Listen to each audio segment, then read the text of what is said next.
โอ้ยมาแต่ใส่เด้น้องละสบายดีเจ้าฮะมาแต่ปลูกมันว้าวห่อฮักกะลีนี่ได้จะหายใจออกจักซ่อนมาดิจักซ่อนใส่เสื้อจักโต้ไปดิ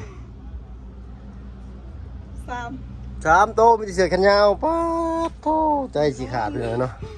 แม่นให้แล้วพี่น้อยเนาะอากาศร้อนๆใส่เสื้อแขนยาวลายโต้เวลาเหงื่อออกมันก็เย็นได้พี่น้อยเนาะ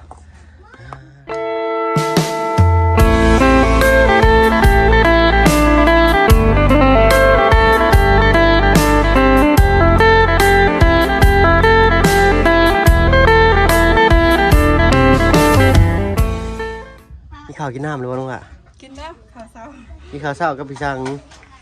กินกับเครียดเจียวปิ้งเห็นเราได้กินเขียดนี่ปิ้งกินบอลหรือเจียวปิ้งตู้พ่อตู้แม่อยู่บ่ล่ะมื้อนี้ไอ้พ่อไอ้แม่ไปให้ไปเฮ็ดให้คือเก่าเลยมาแต่ใช้นี่คืออะไรไข่ย่อยนี่บ่แท้นี่บ่โดยเจ้าเนาะเลี้ยวเบิ่งกันเหลื่อมเมี่ยงพี่น้องฮ้อนดีได้เมื่อวานนี่ก็ชุดยอดเมื่อวานนี่ก็ได้เนาะเมื่อวานนี่ฉันได้เปลี่ยนกางเกงขาสั้นใส่พี่น้อยเนาะใส่ส่งขายาวบ่ได้พี่น้อยเนาะมันฮ้อน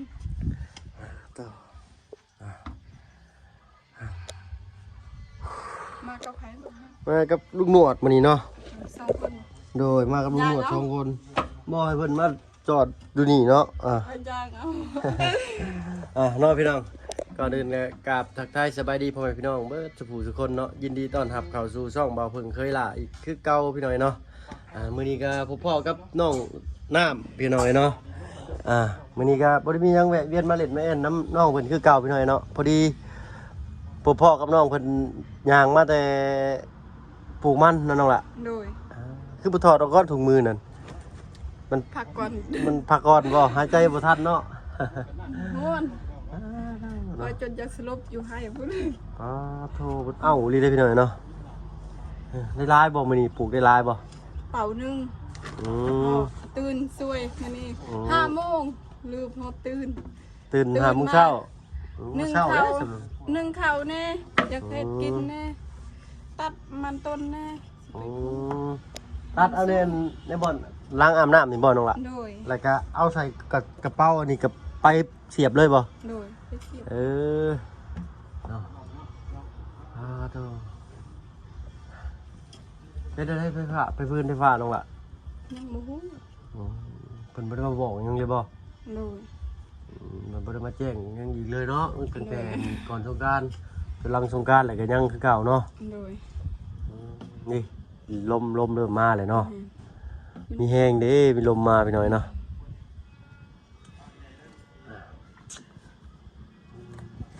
ทอนไปหน่อยเนาะที่นี่ก็ไปกินข้าวเลยกับบ้าไปดอยเนาะบ้าเท่าฮอนเอ้ามานี่บ่ได้ไปเล่นน้ำน้องหล่ะน้อยบ่น้องหล่ะมานี่ข้าวเวียกแต่บ่ได้ไปเนาะโดยบ่มีไผเผาเฮือนแน่มาปลูกมันแน่ไปก็ได้กระสอบนึงอันนี้เนาะแล้วก็กลับมาพอดีเลยเนาะโอ้ได้ลายบ่สันนี่เนาะได้กระสอบนี้เนาะบ่ได้น้อยได้น้องหล่าเอ้ยนี่ฮะเต็มถุงนี่เต็มถุงนี่ก็แล้วก็เต็มถุงนี่ต้องพี่น้องเอ้ยนี่แต่เฮาไปเสียบไปซื้อบ่โดยก็ระยะห่างมันนำแน่เลยเนาะโดยให้น้องคนหายใจให้คอกันพี่น้อยเนาะจะชวนพาน้องคนเว้าเหือแล้วไหลออกเป็นลิตรแหละพี่น้อยฮ้อนกินน้ำกินไนกันน้องล่ะหายใจบ่ทันได้จะหน่อยเนาะฮ้อนเมื่อคืนนี่คือฝนตกบ่น้องล่ะไม่ได้ฝนคืนนี่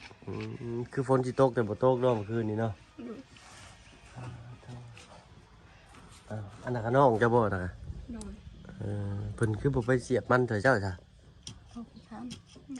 เขาพักเมื่อวานเขาเฮ็ดเป็นกันนั่นพักเนาะเฮ็ดนี่เนาะพี่น้องเอ้ยนี่อันว่ามันก็ตัดอันนี้ทิ่มบ่น้องน้ำมันตายมันแมงก็ทิ่มเนาะตื่นเช้ามาก็ไปกวนเนาะหั่นพี่น้องเนาะ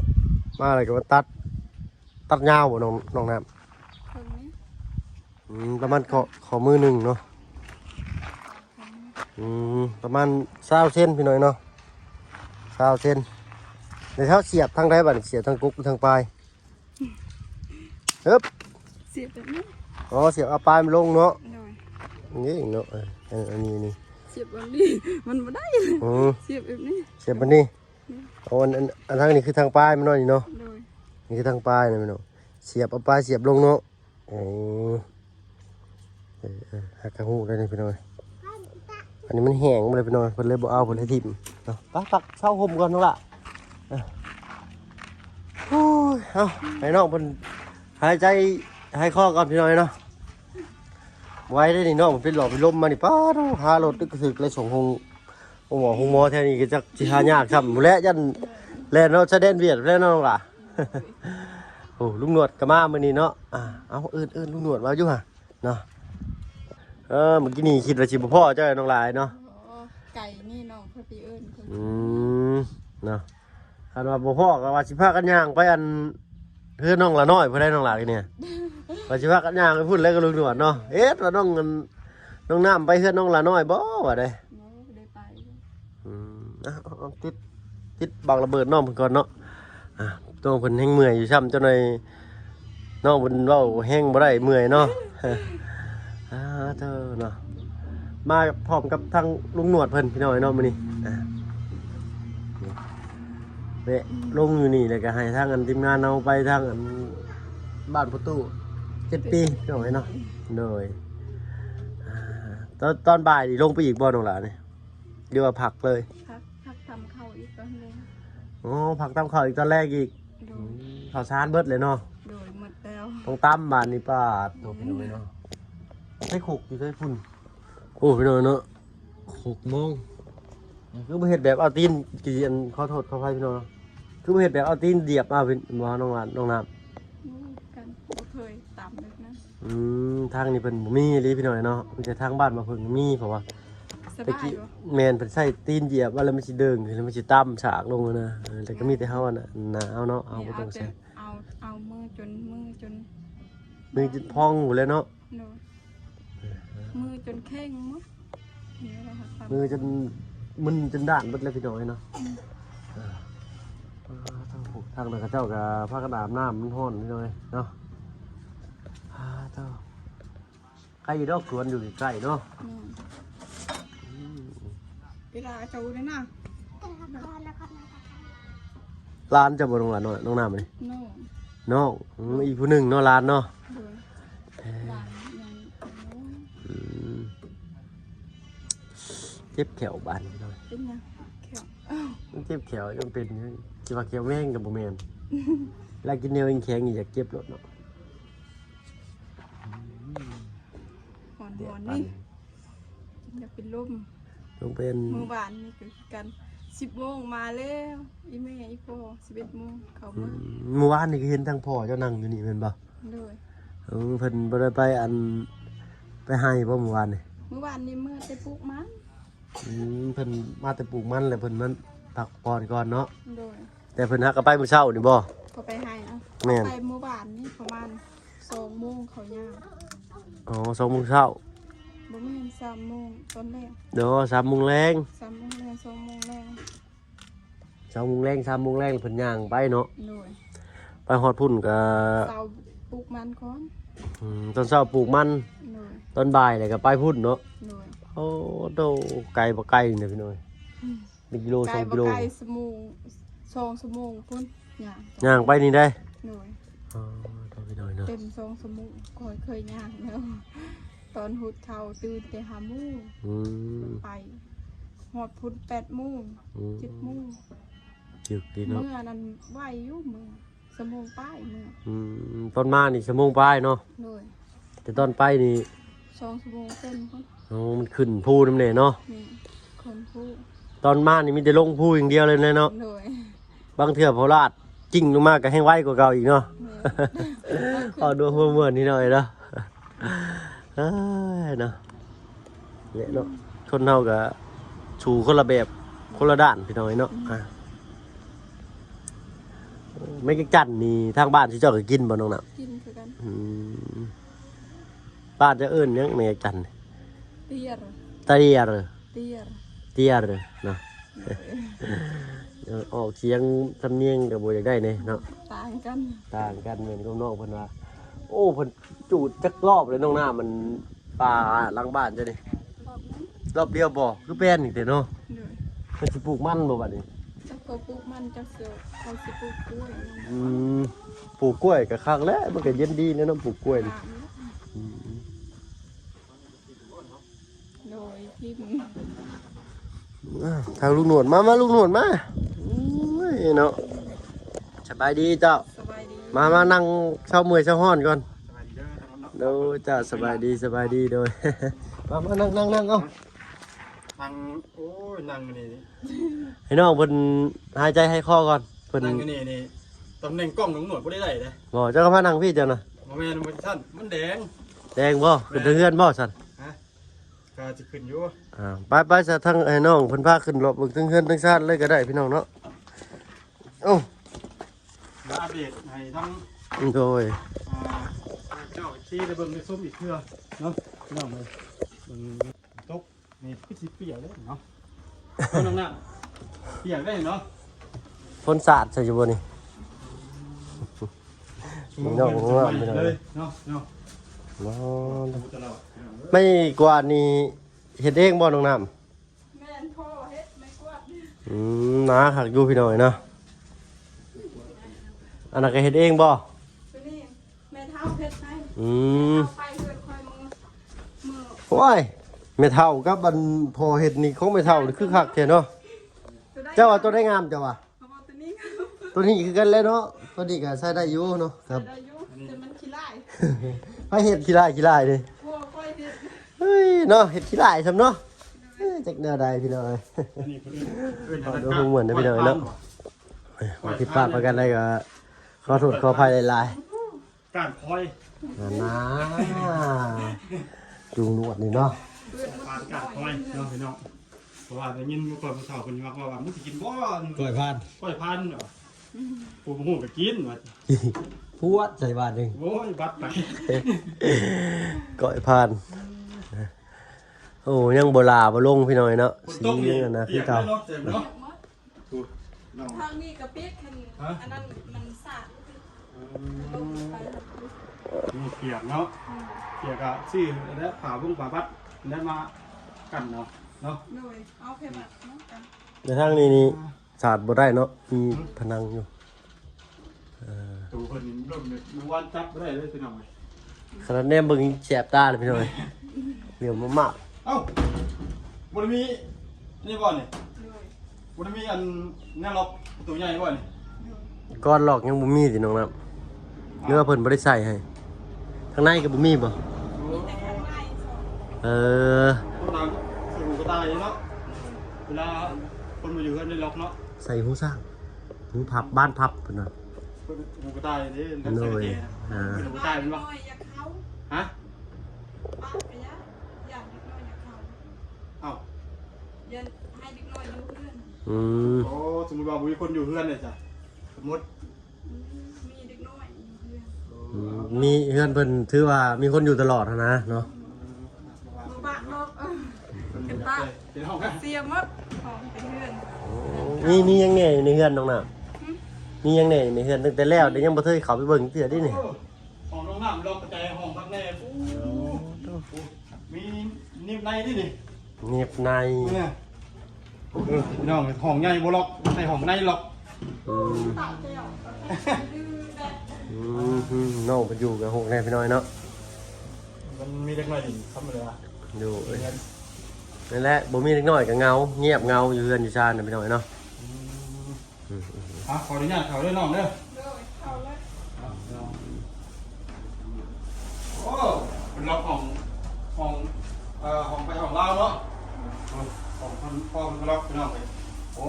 ได้อันอักษรลาวพยัญชนะ เป็น เข้า คือ ได้เฮียนอยู่บ่นี่ทางบาบุญชาละวันเพิ่นซื้อมาให้นี่ได้เฮียนอยู่บ่น้องน่ะน้องจะได้เฮียนอยู่บ่ เลย อืม อ่านได้บ่นี่เรามีตัวบาทดูมา ได้ เอาสิสอนเอาจะเป็นครูให้มื้อนี่ ได้อยู่บ่เจ้าหนุ่มหนวดได้อยู่บ่ นะคำบ่ลืมคิดว่าบ่ลืมเนาะ อันนี้คาดไว้ยังนี่ ฮะ เลขอาหรับเนาะเลขลาวบ่เป็นข่อยเลขตัวนี้ฮะเลขลาวนี่บ่เป็นแต่เลขตัวนี้ คำสิเริ่มตั้งแต่พี่ก็1 2 3นี่ได้อยู่นี่คำว่าสิมาเบิ่งรวดรัดตัดตอนนี้เบิ่งบ่ออก เมื่อคำว่าปิดไว้ปุ๊บนี่นะ ถ้ามาปิดไปปึ๊บแบบนี้นะ อืม ให้มาเบิ่งรวดรัดตัดตอนนี้เลขหยังนี่โอ้โห โอ้มันจะคิดให้ก็ได้แล้วนี่ ถ้าเราเริ่มจาก1ไปนี่ได้ อืม แต่ว่าถ้าว่าปิดไว้ส่วนนี้ปึ๊บ อืม อันเลขส่วนที่เหลือเลขหยังนี่วะบ่ฮู้ ให้กับฮู้กันแล้ว ระหว่างเลข7เลข4กับเลข5อย่างลืมทุกเทื่อเมื่อก่อนไปอ เล ยู่ ข กรุง ห้า เทพ นี่คืออยู่เลขห้า เมื่อก่อนไปอยู่กรุงเทพเนาะตามซอยเพิ่นเด้ อืม บางเขตบางหมู่บ้านเนาะเพิ่นก็ในซอย ใช่เลยก็ได้ ตามป้ายซอยอยู่กรุงเทพพี่น้องเพิ่นก็สิเขียนใส่ซอยนั้นซอยนี้ก็สิตรงชื่อแบบเดียวที่พี่น้องชื่อนี่แหละงวดมึงเทื่องวดโอ้งง อันนี้บอกให้นะตัวนี้ที่ว่าตัวนี้งวดตบ เดี๋ยวฮ้อนบ่ให้พบออกมาข้างนอกอีกก่อน อ๋อเป็น โอ้ บ้านเนาะ นี่อยู่นี่ได้อยู่เนาะโอ้ น้ำบวกมัน น้ำเต้าเซียนตัวนี่น้ำเต้าเซียนบ่น้องหลานนี่ เนาะ บวกใกล้สิแล้วแล้ว มีหูป้าย แม่นบ่ อยู่บนนี้เย็นได้พี่น้อยเนาะ ฮะ เอาอันโต๊ะมาตั้งนี่ตึกนั่งนี่โอ้เย็นสบายกลางเว้นกันนะเนาะแต่ตอนค่ำนี่น่าสิฮ้อนอยู่ นึกว่าลืมหยังบาดลืมขนมนี่รถ ดื่มในรถโอ้ยพี่น้อยเนาะ เนาะเด็กกินย้อนหลัง กินยอดหลังเอาเนาะเดี๋ยวกินเดี๋ยวเข้าไม่อยู่เนาะ ย้อนหลังพี่น้องไปขออภัยเพราะว่าทั้งว่าผมเป็นปลาเป็นรถเขาเป็นไปทางเรื่องประตูเรียกพี่น้องเลยน้องหนวดครับเขาเพิ่งลูกเคยลาลงนี้เพราะว่า มีแต่สิริย่างบ่ได้บาดนี่ เป็นอย่างพูดดีเพราะว่า มันโอนนี่ แม่ถามว่าไปลงเรือปุ๊บมันไม่ได้ถ่ายคิ้วกันอีกเนาะ โดย ได้ลงมาอีกน้ำหนักวันเด็กเดี๋ยวนั่งนอกที่เบิ้งเพราะว่าไปสิมาอีกวันนี้ก็จะเป็นเรื่องใหม่เหมือนกันเพราะว่าวันนี้จะต้องไปทางที่โบสถ์ไปไกลแล้วบัดไปสิมาอยู่ อ๋อไปอันประตูปืนแก็บบ่ พูดแล้วสิโบสถ์พูดแล้ว ลงไปหาประตูปืนแก็บเลยเนาะสิเจ้าเนาะ แม่เข้าไปหมู่บ้าน ต้นแดงไม่ได้เขา ฮะ ต้นแดงอยู่นี่ไม่ได้เขา แรงนะวันนี้ตำรวจจะบริเขามันเป็นรู้ไหม เลย เพราะว่ารับตำรวจที่ต้องไปเบิ่งเวียบ้านน้องไส้เพิ่น เลย เนี่ยเรื่องนี้งามขึ้นได้เสมอเลยนะ ใส่งาม เอางามบ่ล่ะขึ้นมี ย่องเอ้าลุง มีอะนะน้องน้ำมีทั้งอันเรียกว่าที่ไหนเนาะคนที่มักที่ว่าในความล่าเริงของเจ้าอะไรนะครับมามักในหลายรูปแบบอยู่โทรมาหาตำรวจแต่ตำรวจครับบอกว่าให้เจ้าติดต่อให้เพิ่นนะคนหาเองเพราะว่าตำรวจนะบอกว่าบ่แม่นตำรวจบ่แม่นเดินสายเปิดใจ เลย ตำรวจก็เลยบอกว่าบอกว่าตำรวจบ่ ทางเงิน ประกัน ทางบ่เบิ่งก็มีเด้เนาะเพิ่นนั่นว่าอยากให้ขอเฟซน้องละน้อยให้แน่เพิ่นว่าทางเบาพึ่งก็บ่จักครบสิเว้าคือกันเนาะพี่น้องเอ้ยเพราะว่าทางเฮาก็บ่ได้อันเดินสายเปิดใจสิว่าอันหาคู่หาครองให้ผู้ใดพี่น้อยเนาะขอโทษขออภัยนำหลายๆเนาะ วันนี้ตำรวจก็ขอโทษขออภัยพวกพี่น้องเนาะที่ว่าให้ผิดหวังส่วนหนึ่งเนาะ โดย เพราะว่าตำรวจไปเดินสายเป็นสะพานบุญนะทางผู้ใหญ่เพิ่นเนาะว่าให้ช่วยเหลือคิดนั่นคิดนี่เนาะคนที่ตกทุกข์ได้ยากเนาะพี่น้องแต่ว่าคืออย่างที่ว่าหลายคนก็โทรมาตำรวจนะว่าต้อง ไป ไปปู่อีกบ่นี่ เฮาก็ได้ฮ้อนแบบนี้ก็สิพุ่นแหละย่างท่าแดดไปอันบ้านพ่อตู้7ปีพี่น้อยเนาะสำหรับคลิปนี้ก็สิขอตัวล่ำลาทั้งน้องน้ำก่อนเนาะเดี๋ยวสิแวะเวียนเข้ามาใหม่เด้อน้องน้ำเด้อ กินข้าวกินน้ำก่อน อ๋อต้องให้กินมากินนี่ยังนี่เฮ็ดยังบ่ทันเที่ยงยังเนาะเอาไว้ตอนเที่ยงกันแล้วกันสนับพี่น้องเลยเนาะ ติดหนีไว้ก่อนมื้อนี้เนาะขอมุกขอบใจหลายๆทางบ่าวเพิ่งก็สิได้ย่างไปทางอันบ้านพ่อตู้7ปีก่อนเนาะก็ย่างไปนี่ก็ได้ว่าน้องน่ะ โดยไป พาหมู่บ้านไปเลยเนาะ โดย โดยมาสนะอันสบายดีกันแล้วกันเนาะ โด ไป ย ทาง สบาย นี้อย่า ดี ลืมทางเด้อ